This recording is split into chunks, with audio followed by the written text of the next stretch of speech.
in which equal life prospects of all individuals in a society are ensured.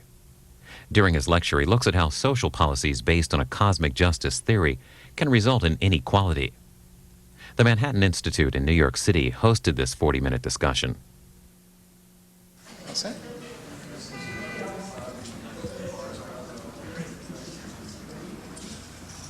Okay. Welcome, everybody. My name is Larry Mohn, president of the Manhattan Institute, and it's my pleasure to welcome our guest tonight, Dr. Thomas Sowell. Tom Sowell has been since 1980 a senior fellow at the Hoover Institution at Stanford University and has authored more than 20 books and hundreds of scholarly articles, essays, and book reviews. He has a syndicated column that appears in 150 newspapers across the country, and he writes regularly commentary for Forbes magazine as well. It's an extraordinary record of accomplishment, and what makes it all the more remarkable in my eyes is that whatever topic Dr. Sowell tackles, he has the uncanny ability to hit the nail right on the head. His latest book, The Quest for Cosmic Justice, is no exception.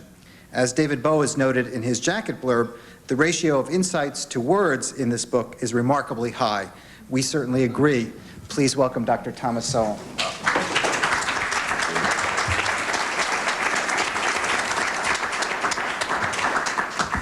Thank you very much. I guess the first thing to do is to define what cosmic justice is as distinguished from whatever other kind of justice we may be familiar with. Traditional justice, I guess we can summarize, at least in the American tradition, as applying the same rules and the same standards to everybody. Cosmic justice is very different. It means equalizing the prospects of everybody. And those two things are not only different in concept, they are wholly incompatible with one another. If you apply the same rules and standards to everybody in baseball, Mark McGwire is going to hit 70 home runs, and there are going to be other people who will spend an entire career without hitting 70 home runs, including people in the Hall of Fame like Luke Appling, who twice won the batting championship. So if you want the one thing or the other, you can go for it. But the one thing you cannot do is pursue the two things simultaneously. Or rather, you cannot successfully do that. The Supreme Court has been pursuing the two things simultaneously for quite a while, leading to a lot of 5-4 decisions and inconsistent decisions. The requirements for the two kinds of justice are very different. The requirement for treating everyone the same is very simple. It's mass-produced. The requirements for cosmic justice must be handmade and tailored to each individual case. It's much more complex, and it requires a much larger amount of government power. Some third party must intervene to determine whether the outcomes are right, whether the prospects are right. Words, the very same words, have entirely different meanings within these two frameworks. In fact, as I mentioned in the preface to the book, what really set me off a few years ago to finish it up was a discussion with one of my colleagues at Stanford University, who shall be anonymous in deference to the libel laws, who talked about a level playing field. And it became painfully clear that what he called the level playing field is what I would have called a tilted playing field. Tilted so as to produce the results that he wanted. When we talk about a fair fight, that means very different things within these two frameworks. A fair fight by traditional standards means that both boxers observe the Marquis of Queensberry rules, and the fight is fair whether it ends up in a draw or a one-sided beating. From the other point of view, from the cosmic perspective, it's fair only when the two fighters enter the ring with the same prospects of winning. John Rawls has sort of summarized and epitomized these two differences.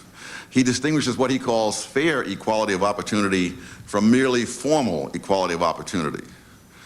Traditional justice or fairness by Rawls' standards means simply that people are judged by the same rules. But genuine equality of opportunity, as he calls it, cannot be achieved by this method. Instead, he says, undeserved inequalities call for redress. And obviously someone must have power in order to do that redress. Now, what I call cosmic justice has been called by some people social justice. But I think they're unduly modest, because they're trying to correct not only the inequities that they see in society, they're trying to correct the oversights of God or the defects of the cosmos.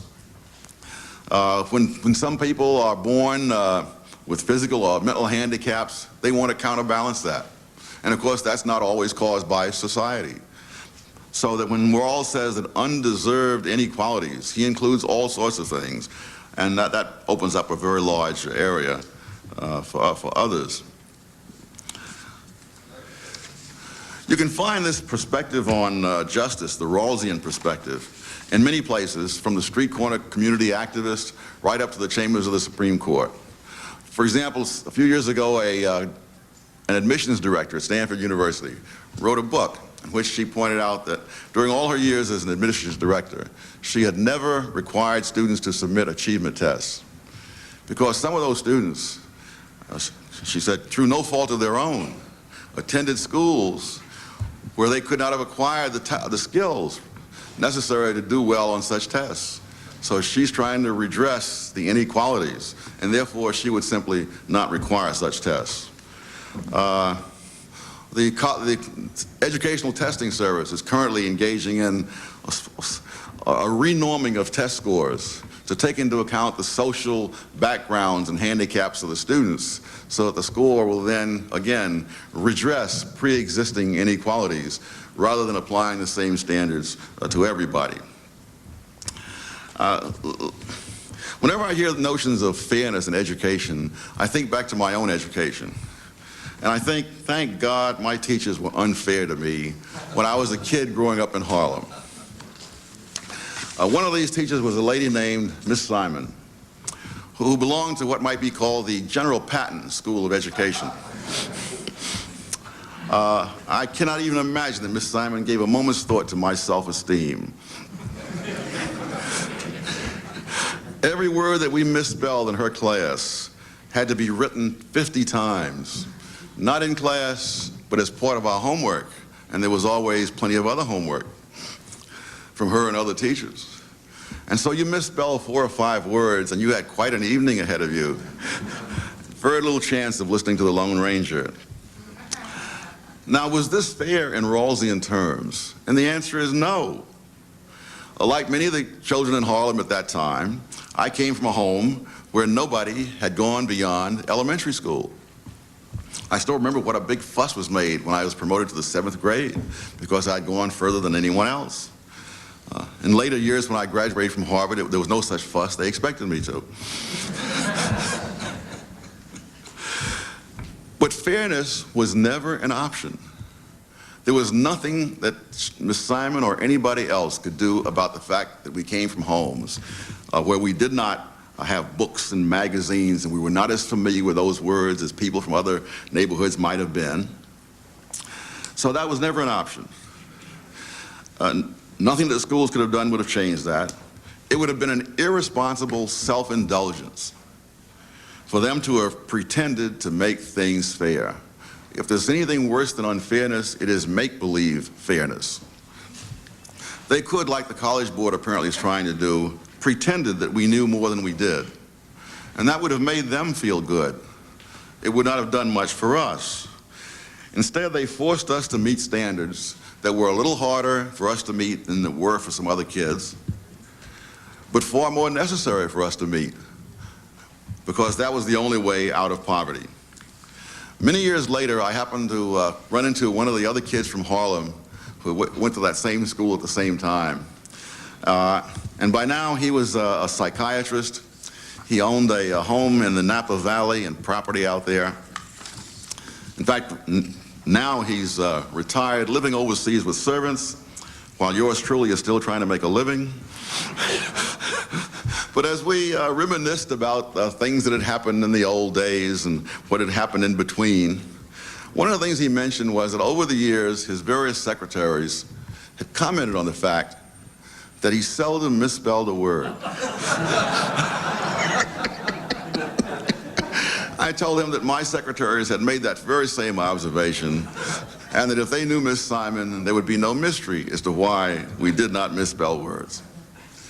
Now, it so happens I became a high school dropout, but what I was taught before I dropped out was enough for me to score higher on the verbal SAT than the average Harvard student, which may have had something to do with my being admitted to Harvard in an era before affirmative action was even thought of. What if the teachers of that era had been imbued with the present-day conception of fairness? Where would my schoolmate and I be today? On welfare, in prison, perhaps in a halfway house if we were lucky. And would that not have been an injustice?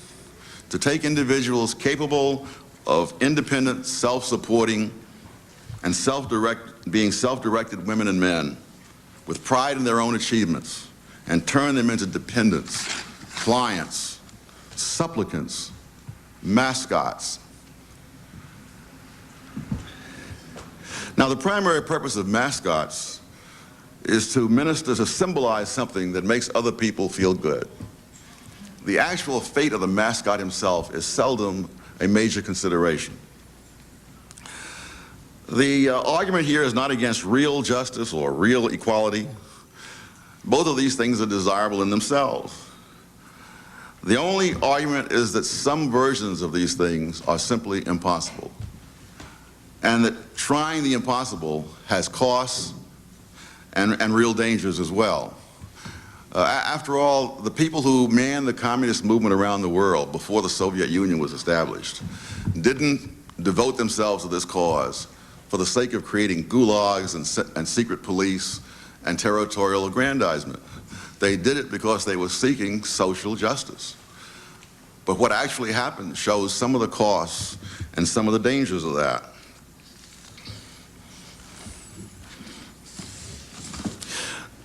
Most ordinary Americans still have the traditional conception of justice.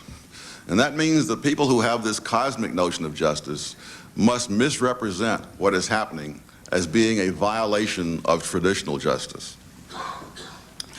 And therefore, they must, for example, misrepresent test results as being either arbitrary barriers to advancement or deliberate efforts to perpetuate inequalities. As Joseph Schumpeter once said, the first thing a man will do for his ideals is lie. The next thing he will do, and this is my addendum, is character assassination. Those people who disagree with those with a vision of cosmic justice must be stopped, in their view, by all means necessary. And that, of course, includes character assassination. They must be bought, to use a verb of our time. Now, the people who are the victims of this atmosphere of character assassination are not simply those who are targeted. The whole society is a victim, because you're not going to be able to attract into the public arena people who value their privacy, who value protecting their families from humiliations, if, in fact, disagreements become simply grounds for smears. In a sense, the people who are caught up in the vision of cosmic justice are also victims, because once having demonized other people, they really cannot go back to square one and re-examine the evidence and find out whether what they've been advocating has been producing the results they want or producing totally different results. And so they're locked into the vision. They have too much of a stake in it to ever think about doing something different. I have a chapter in the book called The Tyranny of Visions, about how the vision becomes more real to people than any empirical reality. A classic example was one described by Paul Johnson, Lenin. And Johnson pointed out that Lenin, although he spoke of himself as a representative of the proletariat, had in fact never set foot in a working class neighborhood in any of the cities he'd ever been in, inside or outside of Russia. He had never talked with the workers and had no idea what they believed about anything. I might add that he also, after becoming the ruler of Russia, never set foot in Soviet Central Asia, which is an area larger than all of Western Europe. and in which all these doctrinaire schemes from Moscow were imposed for nearly 3/4 of a century with devastating results. What he was devoted to was the vision, not flesh and blood people. Flesh and blood people were a complication on the road to realizing the vision. And as it turned out, if he had to kill a few million of those, that was just so much too bad. And of course, we've seen Hitler, Mao, and others with this same approach. Now, fortunately, we have thus far in this country had much more milder versions of this. But you can see also this notion of looking for visions and the abstractions that go with those visions, rather than with flesh and blood people. For example, there's a great deal of talk about income distribution. And you might think that this is talk about income distribution among people. It's not. It's talk about income distribution among abstract statistical categories. We're constantly hearing how the top 20% of the American income earners, households, make X times as much as the bottom 20%. But these are not people. In terms of people, there are 39 million people in the bottom 20%. There are 64 million people in the top 20%. These are not percents of people, these are percents of households. And households vary with income, with race, with time, and with all sorts of other variables. We hear talk about the rich and the poor. And what amazes me is how seldom they define what that means. I remember some years ago talking with a lady who was discussing her financial difficulties. And I said, do you realize that you are among the top 10% of wealthiest Americans? And she looked at me as if I were crazy.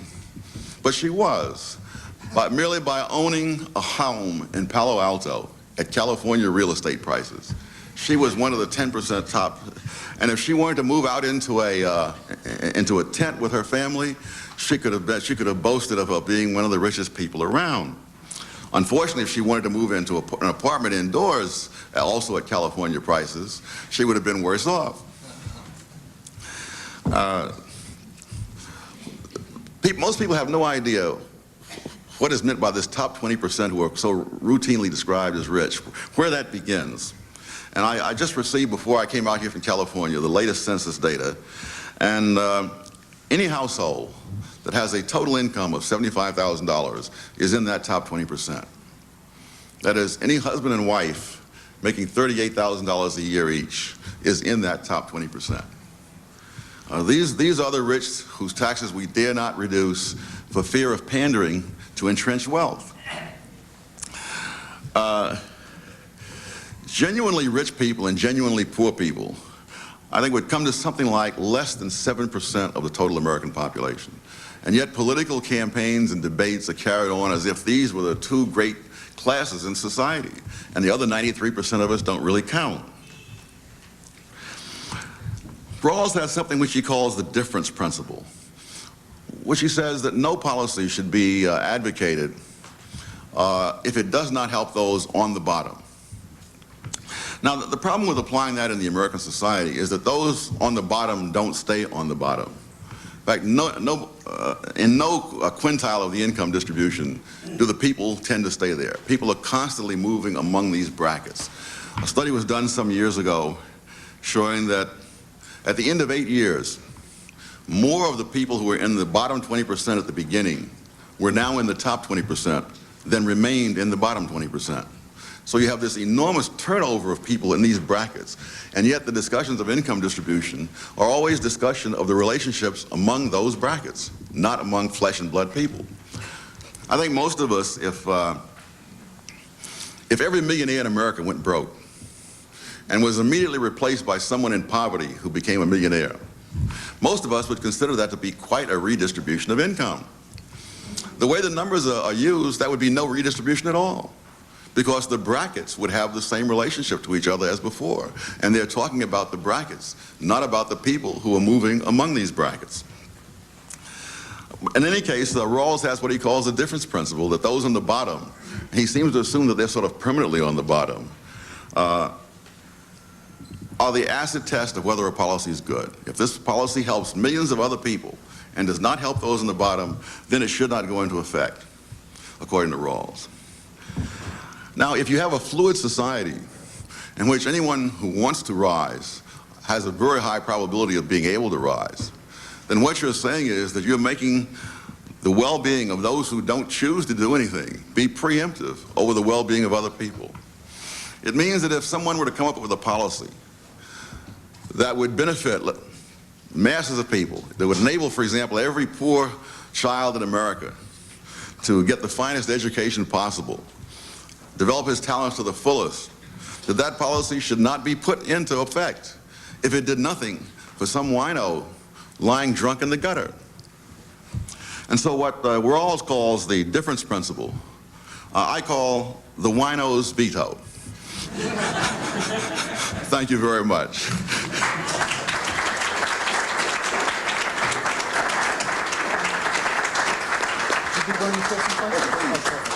Okay. I think we have some time for a question, so I'll just start. Well, I'll acknowledge. Joe Dolan? Yes, Dr. Sowell, I just got two questions related. One, what are your views on educational equity and also, for example, veterans' preferences? Well, what is educational equity? So it's always nice to know what it is when I'm talking about. The notion that school districts are not receiving equal funding per capita per student, and that, for example, in suburban areas of New York City, for example, the per capita student money might be $12,000 or $14,000, where in New York City it's possibly $8,600. It's that kind of notion that those levels of funding should be brought into balance. And the veterans' preferences, of course, is that veterans do receive, in some cases, advantages because they are veterans and when they apply for certain government benefits or programs or whatever. Let me I'm deal just with veterans' preference first. Rightly or wrongly, they are receiving a reward for what they have done. I don't regard that as an advantage. It may be a good reward or a bad reward or good or bad on other policy grounds, but it is not an advantage. An advantage to me is something that you had initially. And if you didn't have that initially, the only way you get the, quote, advantage is to do something, which is to serve in the armed forces. As regards to the educational equity, I think that we should equalize, if only to get rid of that phrase. And I seriously think that there's something to be said for getting that issue off the table, because it is a total red herring. But it's going to be, as long as you don't have equalized spending in the schools, that is going to be blamed as one of the reasons for the other things. And so you want to get rid of it. It's a little like Adam Smith, you see, who argued that that labor unions should be allowed to exist, which they weren't in England in his time, not because they would do a lot for the poor, but because as long as you forbade them, people would say, if only we had labor unions, you see, we would have our problem solved. I know that there's these differences and people fight over them. The argument's been made, if these differences don't matter, which they don't, a ton of evidence suggests the amount of money really doesn't make much difference. In Washington, D.C., they have some of the highest expenditures per pupil and some of the lowest scores in the country. In fact, a few years ago, I saw some data on the different states. Of the 5 top states at that time, and it may still be true, in test scores, all were below the national average in expenditure per pupil. So it has no effect on anything except as a red herring, confusing a lot of other issues. People ask, why then do the people in the suburbs fight to prevent this from happening?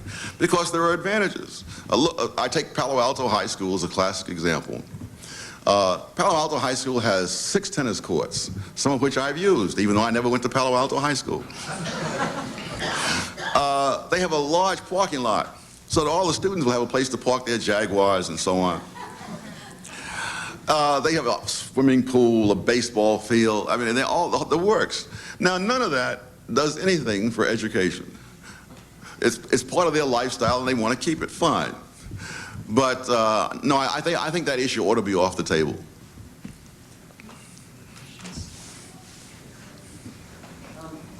I was just curious about what you think of Nicholas Lemon's thesis in his new book, The Big Test. I haven't read the book. What is his thesis? He questions the new meritocracy that has emerged with the use of he would probably use the scare quotes around the term objective test of academic aptitude. And compared to what? Well, that's my question, really. Well, that's the question the economists always ask. Compared to what? I mean, There's a story a friend, an economist ran into a friend in the street, and his friend said, "How are you? How's your wife?" And he said, "Compared to what?" So, nothing is easier than to prove that something human has imperfections. I'm amazed how many people devote themselves to that task. Yes, Jim Michaels. Wait, Jim, they're going to bring in the phone for you. How is the quest for cosmic justice relate to the self-esteem thing which you referred to with Miss Simon before? Yes, well, obviously, people, if you're going to base self-esteem on performance, it cannot be equal, because performance is never going to be equal. And so all you can get in terms of self-esteem is make-believe equality. And of course, what happens in the schools is they grade, in many cases, not on the objective result, but on how you did relative to what the teacher thinks your ability was. And so you may do a wonderful job, and they say, well, you know, he really was he's a very bright kid, he could have done better than that, and so he gets a B. And the other student, who really did a lousy job, but you know, it was a big struggle for him even to do that, and so he gets the B+. And of course, what that means is that the whole grading system just becomes meaningless and confusing.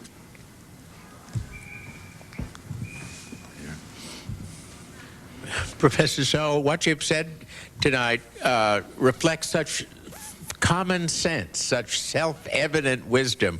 Why is such a point of view largely ignored in the national press, in all of the discussions on the editorial pages and among the columnists when they discuss the subject of income inequality? I guess the quick answer is you have to ask them. I have no idea, except that, of course, the vision of cosmic justice is very beneficial to the people who hold it, even if it's not beneficial to those whom it's intended to benefit. And I think that's one of the reasons that people are so reluctant to give it up, because they feel wonderful. I'm sure that if we had had the kinds of teachers that we have today, and they had lowered the standards to all of us as we were coming through the school, and we all ended up going out into the world foredoomed to failure, those teachers would have felt wonderful about themselves. Because they say, hey, we're not leaning on these poor kids. We're taking into account that they come from backgrounds that are deprived. I mean, and particularly in education, this is devastating, because it's been shown again and again that in one generation, people can do remarkable things with a decent education. Jaime Escalante did this out in California with the Hispanic kids who scored so high on the calculus test that the Educational Testing Service could not believe it.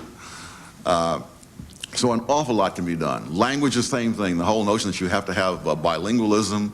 Well, it's known from a lot of research that the child's brain is better able to assimilate languages in those first half dozen years than it will ever be able to do in later life, that the brain itself metamorphoses. And if you don't learn a foreign language until you're 30, you're never going to speak it as well as if you'd learned it when you were 5. And so all these things can be done. But they're not going to be done as long as third parties think that the purpose of the educational system is to make them feel good about themselves. What do you think about school vouchers and school choice? Do you think that there's any well, again, it's compared to what? In achieving traditional justice? Well, I think they're absolutely necessary. I think that they have their dangers, but the dangers are primarily to those people who have good public schools and who would then discover with a voucher system, or who had good private schools, and who would find the government intruding more and more into private schools as people went there with vouchers, as they almost inevitably would do. The people at the bottom are so badly off that they have practically nothing to lose. One of the great disgraces of American education, far more important than the differences in spending, is the way teachers are allocated. That is, typically teachers start out in a good middle-class school, and it turns out they're awful. They'll be moved on to another school, and another. And eventually, they'll start moving them down the social ladder to neighborhoods where the parents are less educated, less affluent, less influential, less able to make trouble. And so they end up teaching those kids for whom education is their only road out of poverty. Well, not only in California, but elsewhere, this constant shuffling of teachers around, which is done, by the way, simply because of the high cost of firing them. When I wrote a book on education a few years ago, I said it was $50,000 to fire one incompetent teacher. That has now been more than doubled since then. And so they moved them around. And in fact, this happened so much that there are even names for this. It's called the Dance of the Lemons, or the Turkey Trot. Yes. Wait, there's a phone coming up. Microphone. I'm sorry. Is the quest for cosmic justice, is it a new phenomena? Does it pertain only to education? Oh, no. What was its name in the past? Or was there a name in the past? There wasn't a name for it. I guess people have simply had different notions of justice. I think sort of the codification of it was John Rawls's book, A Theory of Justice, back in 1971. But I don't think he created this. I think one of the reasons for the success of his book was that he put into words what so many people already believed, particularly in the academic world, and what many people were already practicing. So this notion has always been there, and it's been a source of great confusion, because people have said, well, there isn't real equality of opportunity if this person has this and that person has that. In the educational system, it's devastating because it takes so many forms. One of them, for example, being, even when there's no income difference to talk about, there are ability differences. And the educational system, coast to coast, is bitterly set against any form of ability grouping, any form of accommodating to kids who have higher ability. In one of the studies I saw, there was a kid who was in the 4th grade, and he could score above the national average on the College Board SAT in math. And so it was suggested to the principal that this kid should be given something other than 4th grade math. And the principal reacted and he said, no, that would be a violation of social justice. Yes. You've written in the past about if parents knew what was being taught at the college level, and if an individual like myself only has so much time, it looks to me like the more serious problem is K through 12 than college level, and so where should I devote my time? Oh my, that is a tough one. There's more than enough that needs to be done at every single level from kindergarten to the graduate school. One of the things that protects American education is the fact that American universities are in fact leading universities of the world. But that's very misleading, because some of these universities are so good that it's very hard for American college students to get into them. And if you separate out the various fields and you go from the silliest and simplest, such as education, all the way over to the other end of the spectrum, math and engineering and science, you find that the percentage of the PhDs which go to Americans are the highest over here in education, sociology, psychology, etc. And then as you proceed across the spectrum, that percentage declines until finally you get over to mathematics and engineering, where less than half of all the PhDs awarded in American universities go to Americans. And so what we really have are international universities on American soil, supported by American taxpayers, with a very large component of foreign professors and students. And this is what is used to justify the American educational system. But of course, the kids who come here from elsewhere come here with much stronger backgrounds. I was surprised recently to learn that out in Silicon Valley, they're actually recruiting engineers from Russia and India, not because they're necessarily better than American engineers, but because they speak English better.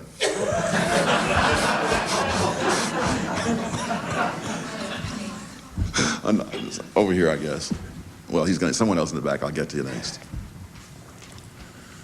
Two things. First of all, Professor Sowell, how does the, assuming that parents play a major role in the education of students, how can social legislation, how can cosmic justice be created when parents do not provide atmospheres conducive to learning in certain minority communities in New York, for instance? My second question well, wait, is... are you asserting this as a fact?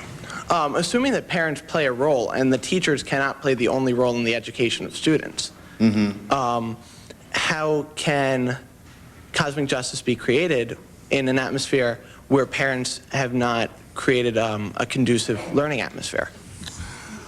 I think as they say in the law, you're assuming a fact, not an evidence.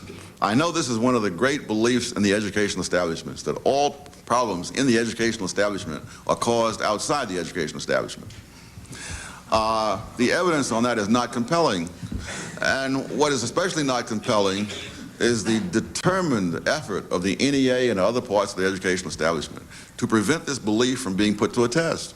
If it is the case that the problems are all outside the system, they're in the parents, then why do they fight bitterly against all forms of choice and vouchers, which would allow you to find out that if we take this same kid with the same parents, watching presumably the same television programs as he always watched and so on, having the same attitudes, and transfer him over into a parochial school or some other kind of school, why don't we find out whether in fact he will not improve at all, because it was never the school's fault in the first place.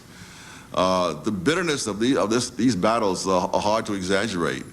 In California, they sent so-called truth squads around when people were trying to sign up petitions to get this issue on the ballot.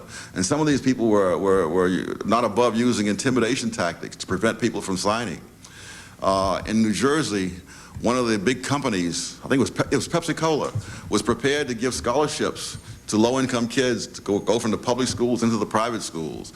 They were so bitterly opposed to this that suddenly Pepsi-Cola machines in the schools began to be vandalized, and Pepsi had to back off its offer. So if it is in fact the case that all these problems originate outside the school system, why then are they not willing to put that belief to the test? I think we have time for one more question. Yes. Well, there's a gentleman here, I promised. That's fair, yeah. Do you think that the revival of what is deemed to be merit-based financial aid at the college level will be a force for merit in the college admissions process, or do you think the colleges will apply their cosmic justice criteria in the allocation of merit-based aid? They may try, but I think the very fact that they've been backed into this is not something they wanted to do. In fact, it's fascinating to read in the Chronicle of Higher Education and other places all the mea culpas of college presidents who've found themselves driven to actually awarding scholarships on the basis of scholarship. It is absolutely a dogma of the establishment that aid should not be based upon any form of production. It's the only place in American society where there's absolutely anathema to reward people for doing better. Thank you very much.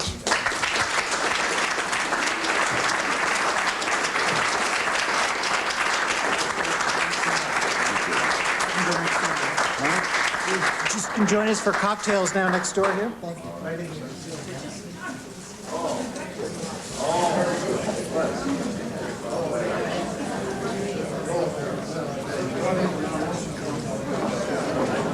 Let me step out of the way. Go right in, John. Okay. Thomas Sowell is a senior fellow at Stanford University's Hoover Institution. His other books include Race and Culture, Ethnic America, and Inside American Education. The Free Press publishes his most recent book, The Quest for Cosmic Justice.